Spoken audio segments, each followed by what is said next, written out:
నరేంద్ర మోదీ ఇండియాని చైనాకి అమ్మేశాడు. ఇలాంటి మాటలు ఎవరు మాట్లాడతారు తెలుసా?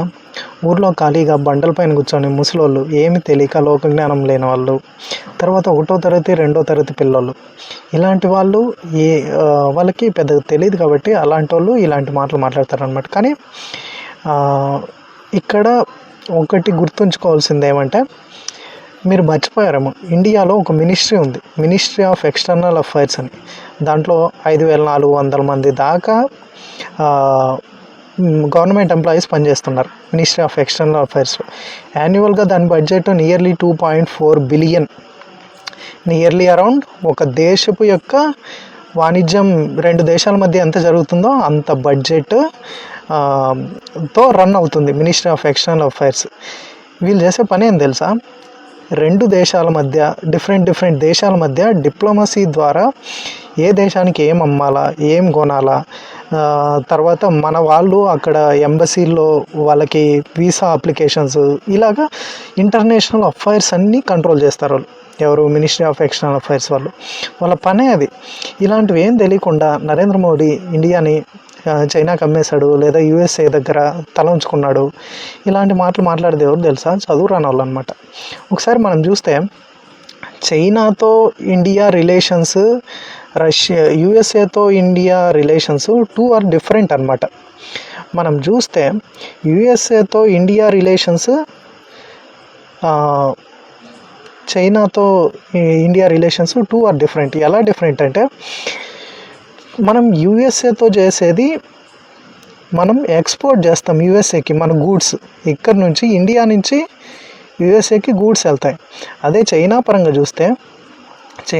చూస్తే మనము చైనా నుంచి గూడ్స్ ఎక్కువ ఇంపోర్ట్ చేసుకుంటాం. 2 ఆర్ డిఫరెంట్ థింగ్స్. దానికి దీనికి లింక్ లేదనమాట. సో రేపొద్దున్నే మనం ఆపేయాలనుకుంటే ఇక్కడ నుంచి డైరెక్ట్గా ఆపేయచ్చు. చైనాతో ఇప్పుడు ఎందుకు సడన్గా మనం ఇంపోర్ట్ చేసుకుంటామంటే, ముందు మనకి చైనాతో బార్డర్ ఇష్యూస్ ఉన్నాయి. ఇప్పుడు some different 122nd round of talks జరిగాయి ఇరు దేశాల మధ్య. ఈ న్యూస్ ఎవరికి కనపడదు అనమాట. జరిగిన తర్వాత పాజిటివ్గా, లాస్ట్ ఇయరే పాజిటివ్గా రిజల్ట్స్ వచ్చిన తర్వాత ఇండియా చైనా బార్డర్స్ ఓపెన్ అయ్యాయి. ట్రంప్ టారిఫ్స్ ప్రకటించక ముందే చైనా ఇండియాకి మౌంట్ కైలాష్కి వెళ్ళడానికి గేట్ ఓపెన్ చేసింది. ఇన్ని జరుగుతున్నాయి. ఇవంతా ఎవరికి తెలియవు. దీని తెలియకుండా బయటకు వచ్చి వాగేస్తారనమాట, అమ్మేశారని. ఇప్పుడు ఇక్కడితో జరిగే వ్యాపారము ఎందుకు ఇప్పుడు రైజ్ అవుతుంది అంటే, మనకు బార్డర్ ఇష్యూస్ రిజాల్వ్ అయ్యాయి. మనం ఎందుకు ఆపామంటే, బార్డర్ ఇష్యూస్ ఉన్నాయి కాబట్టి ఆపాం. ఇప్పుడు బార్డర్ ఇష్యూస్ రిజాల్వ్ అయ్యాయి కాబట్టి మళ్ళీ రీఓపెన్ చేస్తున్నాం. ఇది ఎప్పటి నుంచి జరుగుతుంది? ఆల్మోస్ట్ 1 ఇయర్ ముందు నుంచి ఈ ప్రాసెస్ అంతా జరుగుతుంది. ఇప్పుడు కాదు, ట్రంప్ టారిఫ్ వేసినప్పటి నుంచి కాదు ఇదంతా జరుగుతుంది. వేరాజ్ యూఎస్ఏతో మనం చూస్తే it is a totally different way. యూఎస్ఏని ముందు తల ఉంచుకొని నేను చెప్పిన దానికి ఓకే చేయి, లేదంటే నువ్వు నాకు అక్కర్లేదు అంటున్న టైప్. ఇండియా ఆ పొజిషన్లో లేదు. India is in a position to command. వాళ్ళు దిగొస్తున్నారనమాట యూఎస్ఏ నుంచి. అరే, మనం గేమ్ ఏదైతే స్టార్ట్ చేసామో ఆ గేమ్ విన్ అవ్వట్లేదు, మనం ఓడిపోతున్నాం గేమ్లో, ఇండియానే గెలుస్తుంది, చైనాతోనో రష్యాతోనో బలపరుస్తుంది అనే భయంతో దే ఆర్ కమింగ్ డౌన్. రోజుకి వాళ్ళ గుండెల్లో ఒక హార్ట్ బీటే చేంజ్ అయిపోతుంది.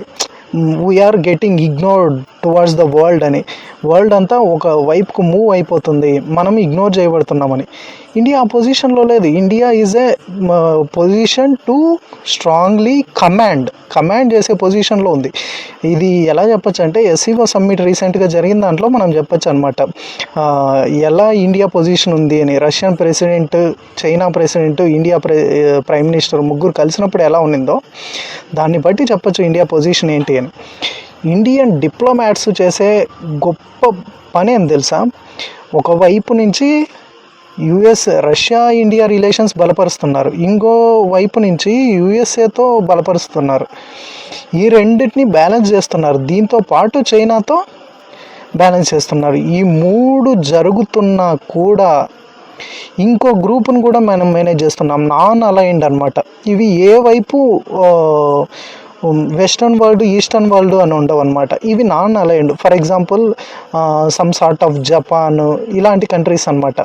వాళ్ళు చైనాతోన ట్రేడ్ చేస్తారు, ఇండియాతోన ట్రేడ్ చేస్తారు, తర్వాత యుఎస్ఎన్తో ట్రేడ్ చేస్తారు. ఇలాంటి నాన్ అలైన్డ్ కంట్రీస్తో కూడా మనము Japan is a just idealistic example. Japan is not purely non aligned.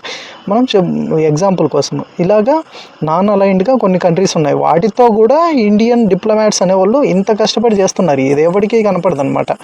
Just న్యూస్లో యూట్యూబ్ కోసం ఎవడో చేసిన కంటెంట్ని అప్లోడ్ చేసి పడేయడము, వాడి వ్యూస్ కోసం వాడు చేసుకుంటాడు. మనకేం వస్తుంది దీనివల్ల? జస్ట్ కొన్ని basics we have to understand అనమాట. దాని గురించి మనం చూసుకోవాలి.